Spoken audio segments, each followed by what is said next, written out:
നമസ്കാരം. കേരളത്തിന് ഒരു ചുക്കുമില്ല. സുരേഷ് ഗോപിക്കും തൃശ്ശൂരിനും സമ്പൂർണ്ണ അവഗണനയാണ് ഇത്തവണത്തെ ബജറ്റിൽ ഉണ്ടായിരിക്കുന്നത്. വികസനത്തിന് വോട്ട് ചെയ്ത മലയാളികളെ ഇപ്പോൾ നിരാശരാക്കിയിരിക്കുകയാണ് ധനമന്ത്രി നിർമ്മലാ സീതാരാമൻ്റെ ബജറ്റ്. മൂന്നാം മോദി സർക്കാരിൻ്റെ ആദ്യ ബജറ്റിൽ ആന്ധ്രയ്ക്കും അതോടൊപ്പം തന്നെ ബീഹാറിനും ഇപ്പോൾ കൈനിറയെ പദ്ധതികളാണ് ലഭിച്ചിരിക്കുന്നത്. ബീഹാറിനും ആന്ധ്രാപ്രദേശിനും പ്രത്യേക പദ്ധതികൾ പ്രഖ്യാപിച്ചു ധനമന്ത്രി നിർമ്മലാ സീതാരാമൻ. അങ്ങനെ സഖ്യകക്ഷികളെ സുഖിപ്പിച്ച് ഭരണം മുന്നോട്ട് കൊണ്ടുപോകാൻ വേണ്ട പിന്തുണ ഉറപ്പാക്കുമ്പോൾ കേരളത്തിന് ഈ സമ്പൂർണ്ണ ബജറ്റ് നിരാശയാണ് ബാക്കിയാകുന്നത്. ലോക്സഭയിലേക്ക് ആദ്യമായിട്ടാണ് ഇത്തവണ കേരളത്തിൽ ഒരു BJP MP അക്കൗണ്ട് തുറക്കുന്നത്. തൃശ്ശൂരിനെ ഏറ്റെടുത്ത സുരേഷ് ഗോപിക്ക് കേന്ദ്ര ക്യാബിനറ്റ് മന്ത്രി പദവി മലയാളികൾ പ്രതീക്ഷിച്ചിരുന്നു. എന്നാൽ നൽകിയതാകട്ടെ പെട്രോളിയം ടൂറിസം സഹമന്ത്രി സ്ഥാനമാണ്. ഒപ്പം മലയാളിയായിട്ടുള്ള ജോർജ് കുര്യനെയും മന്ത്രിയാക്കി.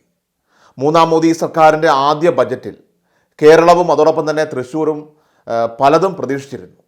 എന്നാൽ ധനമന്ത്രിയുടെ ഈ ബജറ്റ് പ്രസംഗത്തിൽ കേരളമോ അല്ലെങ്കിൽ തൃശ്ശൂരോ ഒരിക്കൽ പോലും പരാമർശിക്കപ്പെട്ടില്ല.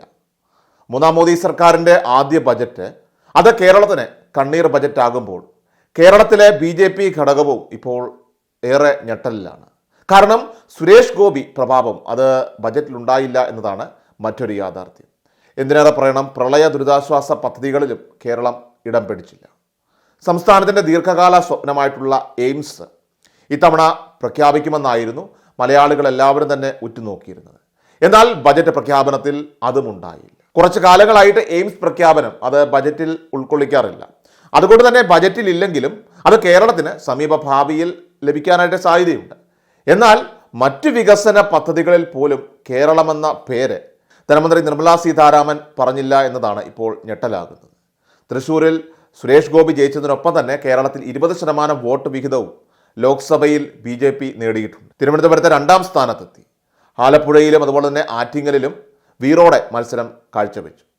കേരളത്തിലെ പുതിയൊരു വിഭാഗത്തെ BJP അടുപ്പിച്ചു. കാരണം വികസന വാഗ്ദാനങ്ങൾ നൽകിയായിരുന്നു ഇതെല്ലാം തന്നെ ഇത്രയും വോട്ട് വിഹിതം നേടിയത്. എന്നാൽ മൂന്നാം മോദി സർക്കാരിൻ്റെ ആദ്യ ബജറ്റിൽ കേരളത്തിന് ഒരു പരിഗണന പോലും കിട്ടിയിട്ടില്ല. ബജറ്റിൻ്റെ അനുബന്ധ രേഖകളിൽ എന്തെങ്കിലും കാണുമെന്ന പ്രതീക്ഷ ഇപ്പോഴും കേരളത്തിലെ BJP നേതാക്കൾക്കുണ്ട്. കാരണം കേരളത്തിൽ നിന്ന് 2 കേന്ദ്രമന്ത്രിമാരുണ്ടായിട്ടും സംസ്ഥാനത്തിന് ഗുണകരമാകുന്ന അല്ലെങ്കിൽ എടുത്തു പറയാവുന്ന പദ്ധതികളൊന്നും തന്നെ ഇതുവരെ ഉണ്ടായിട്ടില്ല. കേരളത്തിൽ എയിംസ് കൊണ്ടുവരുന്നതിനുള്ള ശ്രമങ്ങൾ 10 വർഷമായിട്ട് ഇപ്പോൾ തുടരുകയാണെന്നാണ് കേന്ദ്ര സഹമന്ത്രി സുരേഷ് ഗോപി കഴിഞ്ഞ ദിവസം മാധ്യമങ്ങളോട് പറഞ്ഞത്. ചില ആവശ്യങ്ങൾ കേന്ദ്രത്തിന് മുന്നിൽ വെച്ചിട്ടുണ്ടെന്നും ബജറ്റ് വരട്ടെ എന്നുമായിരുന്നു അദ്ദേഹത്തിൻ്റെ പ്രതികരണവും. ഇപ്പോൾ ബജറ്റ് വന്ന സ്ഥിതിക്ക് ഇനിയുള്ള സുരേഷ് ഗോപിയുടെ പ്രസ്താവന ഏറെ നിർണായകമാകും. കഴിഞ്ഞ 10 വർഷമായിട്ട് സംസ്ഥാനത്ത് കാര്യമായ പദ്ധതികളൊന്നും തന്നെ ലഭിച്ചിരുന്നില്ല.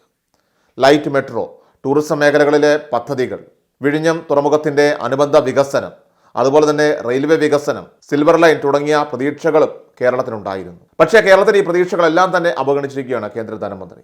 അസ്സാം, ഹിമാചൽ പ്രദേശ്, ഉത്തരാഖണ്ഡ് സംസ്ഥാനങ്ങൾക്കാണ് പ്രകൃതി ദുരന്തത്തെ പോലും നേരിടാനായിട്ട് പ്രത്യേക സഹായം അനുവദിച്ചിരിക്കുന്നത്.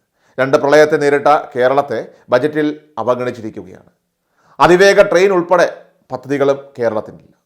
NDA സഖ്യകക്ഷികൾക്ക് വമ്പൻ പദ്ധതികൾ പ്രഖ്യാപിച്ച കേന്ദ്ര ബജറ്റിൽ കേരളത്തിന് പാടെ അവഗണിക്കുന്ന ഒരു സ്ഥിതിയായിരുന്നു. ബജറ്റ് പ്രസംഗത്തിൽ ഒരു തവണ പോലും ധനമന്ത്രി നിർമ്മലാ സീതാരാമൻ കേരളത്തിൻ്റെ പേരെ പരാമർശിച്ചിട്ടില്ല. 24,000 കോടി രൂപയുടെ പ്രത്യേക പാക്കേജ് അനുവദിക്കണം എന്നതുൾപ്പെടെയുള്ള കേരളത്തിൻ്റെ ആവശ്യങ്ങളും തള്ളിയിരിക്കുകയാണ്. എയിംസിന് സ്ഥലമേറ്റെടുക്കൽ ഉൾപ്പെടെ പൂർത്തിയാക്കിയ ഈ ഘട്ടത്തിലാണ് കേന്ദ്ര സർക്കാരിൻ്റെ ഈ ചില നീക്കങ്ങളും ഇപ്പോൾ അല്ലെങ്കിൽ പ്രതികരണങ്ങളെല്ലാം തന്നെ ആ പ്രതീക്ഷകളെ തകിടം മറിച്ചിരിക്കുന്നത്. കാരണം നമുക്കറിയാം, വമ്പൻ പദ്ധതികളുടെ ഏറ്റവും വലിയ കടമ്പയെന്ന് പറയുന്നത് തന്നെ സ്ഥലം ഏറ്റെടുക്കലാണ്. അതിന് സംസ്ഥാന സർക്കാർ ഏറെ മുന്നോട്ട് പോയി കഴിഞ്ഞു. പക്ഷേ എല്ലാ പ്രതീക്ഷകളും അവസാനിപ്പിക്കുന്നതായിരുന്നു ഈ കേന്ദ്ര ബജറ്റ്. എല്ലാ ദിവസവും വാർത്തകൾക്കും അറിയിപ്പുകൾക്കുമായി യൂട്യൂബ് ചാനൽ സബ്സ്ക്രൈബ് ചെയ്യുക, ഫേസ്ബുക്ക് പേജ് ഫോളോ ചെയ്യുക. വാർത്തകളുടെ നോട്ടിഫിക്കേഷനായി ബെൽ ഐക്കൺ എനേബിൾ ചെയ്യുക.